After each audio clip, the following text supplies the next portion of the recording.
नमस्कार दोस्तों, dark story with Ajay के हैरान कर देने वाले एपिसोड में आप लोगों का स्वागत है। आज मैं आप लोगों के सामने एक ऐसी भूतिया घटना को लेकर आ गया जिसको सुनने के बाद आप सोचने पे मजबूर हो जाओगे, क्या ऐसा भी हो सकता है। आज की कहानी नवीन नाम के लड़के की है। नवीन की उम्र लगभग यही 23 साल के आसपास थी। अपनी ग्रेजुएशन कंप्लीट करने के बाद वो एक जॉब की तलाश में आ जाते हैं और उन्हें मुंबई में एक इंटरनेशनल कॉल सेंटर में जॉब लग जाती है।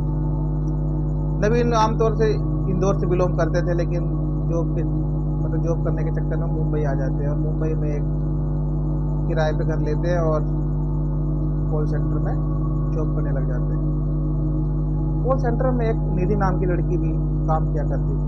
निधि की उम्र लगभग यही 21 साल के आसपास रही होगी। काफ़ी सुंदर लड़की थी और अपने नवीन थे ना जो, वो भी बहुत हैंडसम थे। दोनों एक साथ इंटरनेशनल कॉल सेंटर में काम किया करते थे और दोनों की नज़दीकियाँ बढ़ती जा रही थी। दोनों के एक अच्छे दोस्त बन चुके थे और दोस्त से कब ना जाने कब उनमें एक दूसरे से प्यार हो जाता है। दोनों एक दूसरे से प्यार करने लग जाते हैं और इंटरनेशनल कॉल सेंटर में जॉब कर रहे होते हैं। जॉब करते करते तकरीबन 7-8 महीने बीतते हैं। तो उस इंटरनेशनल कॉल सेंटर में एक नए लड़के की एंट्री होती है जिसका नाम होता है अमर।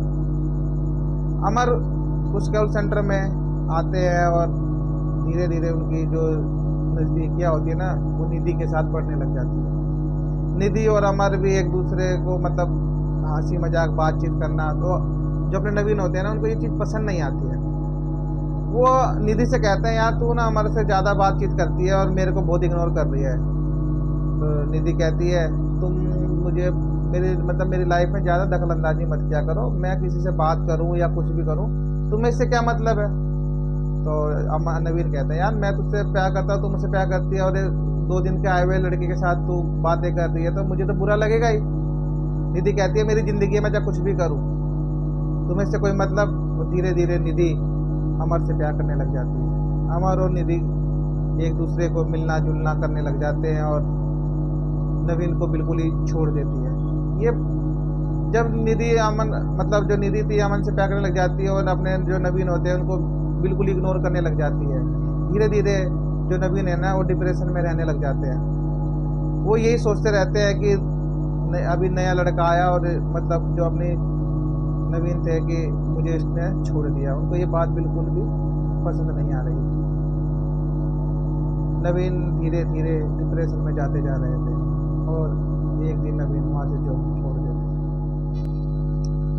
नवीन जॉब छोड़ने के बाद घर पर ही रहने लग जाते हैं और फिर वो जब नवीन बिल्कुल डिप्रेशन में होने लग गए थे, उनके घर वाले उनको फ़ोन करके कहते थे, बेटा क्या हुआ, तू बहुत उदास रहता है, अगर कोई बात है तो हमें बता। नवीन कहते थे, कुछ नहीं। लेकिन नवीन अंदर अंदर ये बात नवीन को खाई जा रही थी। नवीन जो थे ना, वो थोड़े टाइम के लिए अपने गांव जो अभी अपने इंदौर चले जाते हैं और वो अपने मम्मी पापा के पास वहाँ पर रहने लग जाते हैं। वहाँ पर भी उनको यही बात सताई जा रही थी कि किस तरह से निधि ने उनको धोखा दिया और अमर से प्यार करने लग गई। लेकिन अमर को जो नवीन थे ना, उनको ये बात पच नहीं रही थी। वो अपने एक दोस्त से कहते हैं, यार जहाँ जॉब करता था वहाँ निधि नाम की लड़की थी, मैं उससे बहुत प्यार करता था, लेकिन उसने मुझे धोखा दे दिया और एक अमर नाम के लड़के से प्यार करने लगा। तो अपने नवीन का जो दोस्त होता है कहता है, यार ये तो बहुत ही उसने गलत किया। तो नवीन कहता है, यार मैं उसको पाना चाहता हूँ, उसको पाने के लिए मैं कुछ भी कर सकता हूँ, किसी भी हद तक गुजर सकता हूँ। तो जो नवीन के दोस्त होते कह रहा अच्छा। कहता है, यार अब मैं क्या बताऊँ, लेकिन मैंने सुना है कि ना एक तांत्रिक बाबा है, तो वो ना वशीकरण वगैरह करते हैं, तो यार कुछ ऐसा हो सकता है तो देख ले। तो कहता है, यार मैं कुछ भी करने को तैयार हूँ, तो मुझे बस एक बार ना उन बाबा के पास ले चल। तो नवीन और उसका दोस्त तांत्रिक बाबा के पास जाते हैं। तांत्रिक बाबा के पास पहुंचने के बाद नवीन तांत्रिक बाबा को सारी बातें बता देता है। बाबा कहते हैं, बेटा वशीकरण से तो वो तेरे पास आए या ना आए इसकी तो मैं गारंटी नहीं दे सकता, लेकिन मैं तुझे एक ऐसी सिद्धि देता हूँ, तुझे बस थोड़े दिन इसकी ऐसे पूजा करनी होगी और तेरे पास ऐसी शक्ति आ जाएगी कि तू किसी पे बड़ी विजय प्राप्त कर सकता है। किसी को भी तू अपने बस में करके उसको अपने पास ला सकता है। अपने नवीन यही करते हैं और उस तांत्रिक बाबा से विद्या लेने लग जाते हैं। विद्या लेते लेते यही तकरीबन 21 दिन होते हैं। 21 दिन के बाद अपने नवीन बिल्कुल ही मतलब जो भी उनसे काली विद्या कुछ भी लिया हो उसके बारे में मुझे अभी नॉलेज नहीं है, वो ले लेते हैं और अजीब से हो जाते हैं, मतलब गुमसुम से रहने लग जाता है। और ना जैसे तांत्रिक वगैरह लोग नहीं होते एकदम खतरनाक से दिखते थोड़े से, नवीन अपने वैसे रहने लग जाते हैं। और अगले ही दिन मतलब जब उनको ये सिद्धि प्राप्त हो जाती है, लेकिन ये किसी को बताते नहीं है, ये बात सिर्फ नवीन के दोस्त को पता होती है और नवीन को। और वो अगले ही दिन मुंबई चले जाते हैं। मुंबई में फिर वो उसी कॉल सेंटर में अपना जो काम वगैरह है ना उसको रिन्यू करते हैं, मतलब शुरू करते हैं मतलब जॉब को। 1 महीने के बाद जब जाते हैं तो अपना काम करने लग जाते हैं। वो देखते हैं कि निधि और अमर जो हैं वो एक दूसरे से बहुत प्यार करने लगे और एक दूसरे से बातें करते हैं। और निधि बिल्कुल ही इग्नोर कर रही है नवीन को। नवीन को ये बात खाई जा रही है। नवीन कोशिश करते हैं निधि से बोलने की, लेकिन वो निधि उनसे बोलने को भी राजी नहीं थी। वो कहती है कि यार तुम मेरी ज़िंदगी से चले जाओ, तुम मुझसे मत बोला करो। अमर को ये बात अच्छी नहीं लगती, तुम मुझसे बोलते हो। बस ये था ना कि जो अमर का बैकग्राउंड था ना वो थोड़ा पैसे वाला था। अमर मतलब उसके मम्मी पापा, अमर के पापा की सरकारी नौकरी थी, मतलब उनके पास थोड़ा पैसा ज़्यादा था। इसी वजह से निधि उस तरफ चली गई थी, उससे प्यार करने लग गई थी। निधि कोई किसी से सच्चा प्यार थोड़ी ना करती, ना उन्हें नवीन से सच्चा प्यार किया ना अमर से प्यार किया। वो अमर को भी पैसे की वजह से उसकी तरफ चली गई। नवीन थोड़ा घर से मतलब उसके मम्मी पापा कमाते नहीं थे और नवीन ही अपना जो भी कमाता था थोड़ा गरीब टाइप के थे। इसी वजह से निधि ने क्या करा, अमर से प्यार करने लगी, नवीन को छोड़ दिया। एक दिन मतलब जो अपने नवीन होते हैं वो निधि से कहते हैं यार मैं तुझसे बहुत प्यार करता हूँ, अगर तूने मुझे छोड़ा तो मैं मर जाऊंगा। तो निधि कहती जाके मर जाओ, मुझे इससे क्या लेना देना।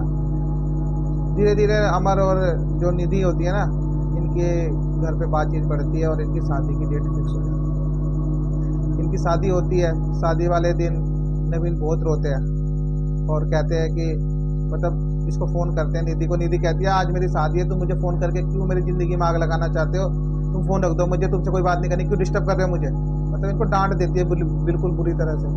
नवीन बिल्कुल टूट जाते हैं और रोने लग जाते हैं। और जिस दिन निधि की शादी होती है ना, जब उनको पता चलता है कि हमारे से उसकी शादी हो ही जाएगी, तो वो क्या करते हैं, निधि को जब फ़ोन करने के बाद भी फ़ोन काट देते हैं, फिर दोबारा फ़ोन मिलाते हैं और निधि को कहते हैं अगर तूने ये शादी कर ली तो मैं आज फांसी लगा के मर जाऊंगा। मैं मर तो जाऊंगा लेकिन मैं तुझे छोड़ूंगा नहीं, मैं इसका बदला जरूर लूंगा। तो निधि कहती है तुम ना ज़्यादा बातें मत करो, मुझे डराने की कोशिश मत करो, तुम्हें जो करना तुम वो करो, मुझे तुमसे कोई मतलब नहीं। ये बात सुनने के बाद नवीन का दिमाग खुल जाता है और नवीन अपने ही घर में मतलब मुंबई में जहाँ पे किराए पे घर पे रहते थे वहाँ फांसी लगा लेते हैं और उनकी मौत हो जाती है। अगली सुबह निधि को पता लगता है कि नवीन ने तो फांसी लगा ली, उसकी मौत हो गई। ये सुनने के बाद वो भी शौक हो जाती है और वो मतलब ये वाली सारी बातें ना अमर को बताती है कि कैसे नवीन का कल मेरे पास फ़ोन आया था, मुझे ऐसे ऐसे बोल रहा था, वो कह रहा था अगर तूने शादी करी तो मैं फांसी लगा लूँगा, मर जाऊँगा, लेकिन मैं तुझे कभी छोड़ूंगा नहीं। तो अमर कहता है यार चल छोड़ जाने दे। मैंने क्या तो हमारा क्या है। इंदौर से जो नवीन के मम्मी पापा आते हैं खूब रोते हैं, मतलब पुलिस वगैरह मतलब जो भी सब कुछ होता है ये सारा कुछ हो जाता है और मैटर एकदम सुसाइड का मैटर होता है, उसको बिल्कुल क्लोज हो जाता है सारी बातें। निधि की शादी को लगभग 3 महीने बीते थे। 3 महीने में निधि की हालत भी एकदम ऐसे खराब सी होने लग जाती, मतलब वो बीमार सी रहने लग गई थी और उसको कोई बीमारी नहीं थी, लेकिन उसको ये नहीं पता लग रहा था उसको क्या दिक्कत है। वो अजीब सी मतलब डार्क सर्कल पड़ रहे थे उसकी आंखों के नीचे और अजीब सी होती जा रही थी। और जो अमर थे, अमर की जॉब छूट गई उस 3 महीने के अंदर। 3 महीने की शादी के 3 महीने के अंदर अमर की जॉब चली जाती है। उनके पापा का एक्सीडेंट हो जाता है जिनकी सरकारी नौकरी थी। उनकी मम्मी एक छत पे से गिर जाती है, उनका पैर टूट जाता है और निधि को समझ आ जाता है कि जो नवीन ये सब इसके सबके पीछे नवीन का ही हाथ है। ये सब नवीन ही करवा रहा है क्योंकि नवीन ने मुझे ये बोला था कि अगर तुम ये शादी कैंसिल नहीं करोगी तो मैं फांसी लगा लूँगा, लेकिन मैं तुम्हें भी नहीं छोड़ूंगा। और ये बात आज कहीं ना कहीं सच हो रही है। एक रोज़ अमर इंटरव्यू पे जाते हैं जॉब के लिए और रास्ते में उनका एक्सीडेंट हो जाता है और अमर की मौत हो जाती है। ये मतलब और ना फिर निधि के बाद फ़ोन आता है कि ऐसे ऐसे एक्सीडेंट हो रखा है और इनकी मौत हो गई है। निधि एकदम शॉक हो जाती है और उन्हें रोने लग जाती है। 4 महीने के अंदर ही अमर की मौत हो गई। निधि की शादी बिल्कुल सक्सेस नहीं हो पाई और नवीन ने अपना बदला लिया। लेकिन नवीन ने अभी आगे आपको पता लगेगा कि नवीन ने उसको यहाँ तक भी नहीं छोड़ा, आगे देखना क्या क्या दिक्कत हुई। अमर की मौत के बाद नवीन जो अपनी निधि थी ना अकेली पड़ गई। उसके ऊपर अपने ससुराल वालों की मतलब सास ससुर की जिम्मेवारी आ गई, क्योंकि सास गिर गई थी पैर टूट के और जो ससुर था उनका एक्सीडेंट हो रखा था। और अमर जो इकलौते थे, अब निधि थी, और निधि 2 महीने की ना प्रेग्नेंट हो चुकी थी। और धीरे धीरे मतलब इनकी हालत दिन पे दिन, सास ससुर की हालत दिन पे दिन खराब होती जा रही थी। और एक रोज जो निधि के ससुर थे ना, उनकी भी डेथ हो जाती है और पता नहीं चलता कि डेथ कैसे हुई।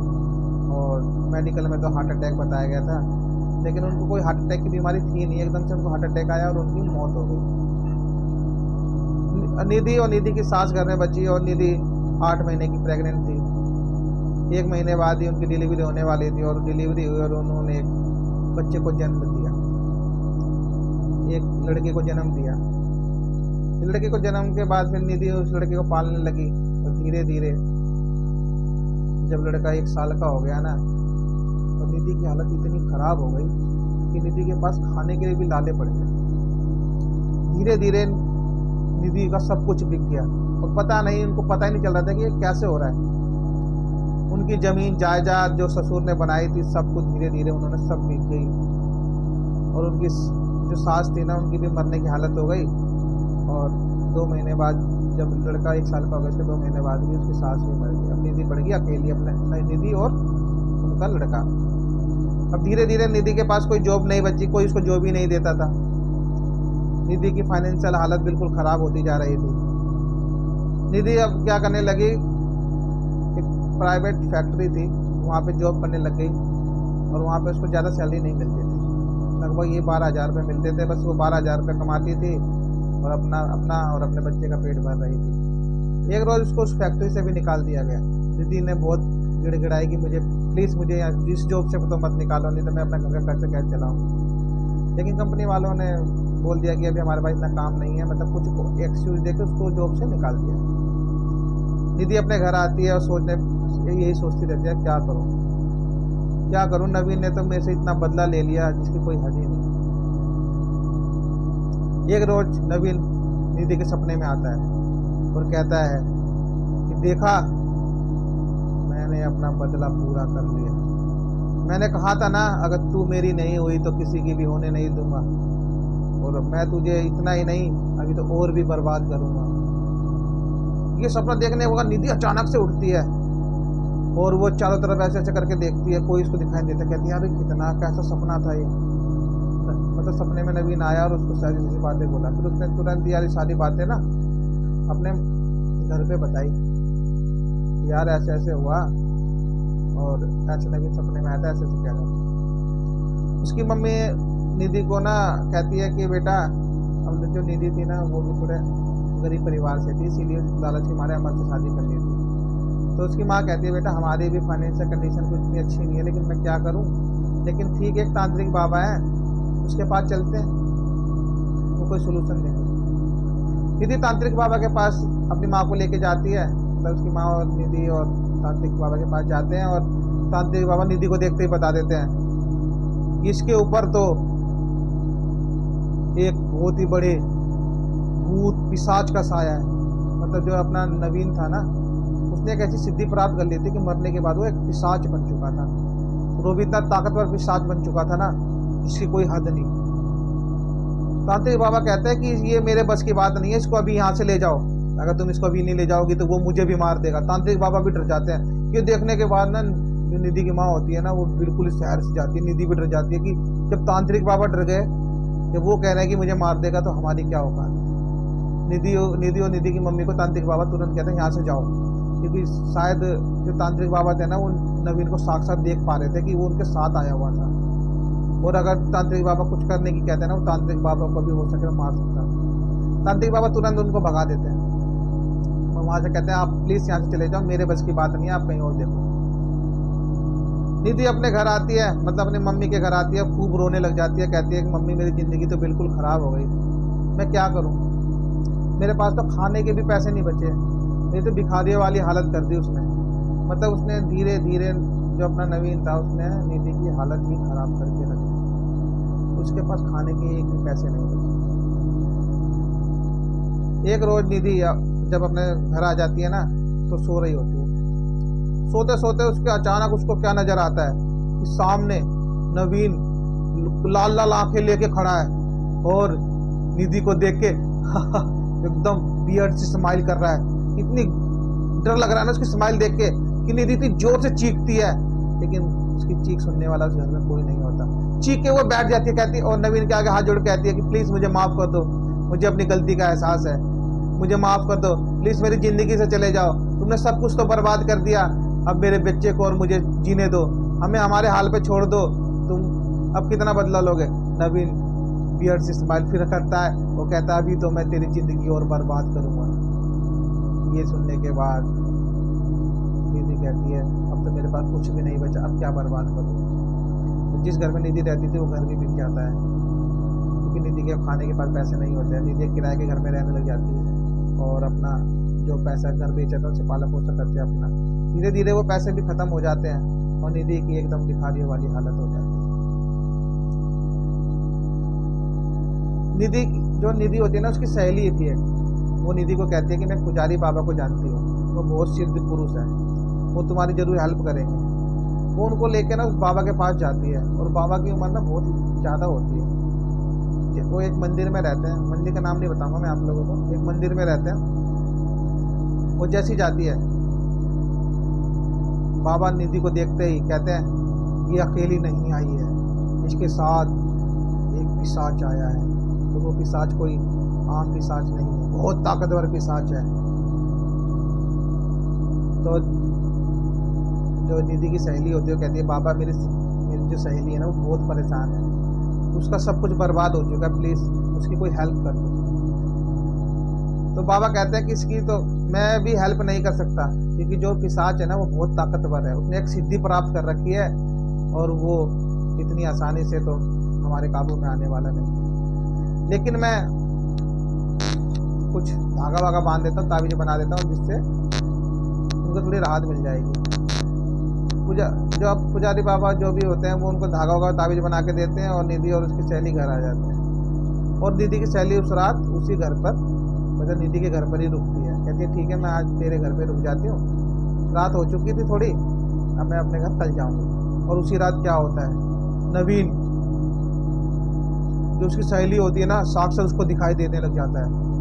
वो उसकी लाल लाल आंखें, वो इतना डरावना चेहरा, उसको देखने के बाद ना उसकी सहेली इतनी चीख मारती है और चीख मारने का उठ जाती है। और निधि कहती क्या हुआ, यार मैंने अभी इतना डरावना चेहरा देखा। निधि कहती है कि वो और कोई नहीं, वही नवीन है, मुझे भी ऐसी दिखाई देता है। कहती यार मुझे भी दिखा। और सामने फिर एकदम से नवीन जोर जोर से हंसता है तू इसको पुजारी बाबा के पास लेके गई थी, इसको कोई नहीं बचा सकता। और क्या करता है, जो उसकी सहेली होती है ना उसकी टांग पकड़ के एकदम घुमा के हवा में फेंकता है और वो दीवार से बिल्कुल तार से नीचे गिरती है और उसके हाथ टांग में फ्रैक्चर आ जाता है, पूरा मतलब उसके फ्रैक्चर आ जाता है। वो कूदते रोने लग जाती है और निधि ना हाथ जोड़ने लग जाती है, नवीन मुझे इसको छोड़ दो, इसने तुम्हारी क्या गलती। कहती जो तेरा साथ देगा मैं उसको भी मार डालूंगा। लेकिन निधि उससे हाथ और जोड़ लेती है, कहती है इसको प्लीज बख्श दो। वो उसको छोड़ देता है और चला जाता है। तो निधि उसको हॉस्पिटल लेके जाती है। जो उसकी सहेली होती है उसको टांग में फ्रैक्चर वगैरह आए होते हैं, उसको हड्डियाँ टूट जाती है पैरों की, उसको फ्रैक्चर उसको मतलब प्लास्टर वस्टर करवा के उसको मतलब हॉस्पिटल से उसको अपने उसके घर पे पहुंचा के आती है। और जो उसकी सहेली होती है ना फिर वो निधि से मिलने कभी नहीं आती, कहती है कि मैं तुझसे मिलने नहीं आऊँगी, वो जो पिशाच है ना बहुत ताकतवर है, जो तेरा साथ देगा वो उसको भी मार डालेगा। आज इस कहानी को 3 साल हो चुके हैं। आज भी निधि इतनी बुरी हालत में है कि इसको ना खाने के पैसे हैं ना कुछ। और उस पिचास ने, नवीन ने ना पूरा अपना बदला ले लिया और उसको ना उसका ना मतलब जो नवीन है ना उसको छोड़ के कभी जाएगा नहीं और उसको खुद को बर्बाद कर देगा, कोई इसको साथ नहीं दे सकता। आज भी बहुत ही बुरी हालत में है। ये कहानी हमें किसी और ने नहीं, निधि की सहेली नहीं हमें लिख भेजी थी। उसने हमें बताया कि आप अपने चैनल के माध्यम से लोगों को बताओ कि प्यार में धोखा खाया इंसान भी कितना खतरनाक हो सकता है। क्या नवीन को ऐसा करना चाहिए था, या निधि को ये गलती नहीं करनी चाहिए थी, इसको धोखा नहीं देना चाहिए था। ये लोग तो आप ही जानो, लेकिन ये बात में बिल्कुल सच्चाई है। आज भी नवीन निधि निधि के आसपास ही रहता है और उसको साथ देने वाले लोगों को भी मार देता है। आज भी निधि की हालत बहुत ही ख़राब है, उसकी फाइनेंशियल हालत बहुत ही ख़राब हो चुकी है। हम आशा करते हैं कि फ्यूचर में निधि की हालत सुधरेगी। आप लोग भी दुआ करें, क्योंकि जो चला गया वो तो चला गया, लेकिन जो दुनिया में उसको तो सुखी रहना चाहिए। आपको ये स्टोरी कैसे लगी हमें कमेंट बॉक्स में जरूर लिख कर बताना। हमारे चैनल को सब्सक्राइब कर देना, ऑल पे क्लिक कर देना। मिलते हैं अगली स्टोरी में। धन्यवाद।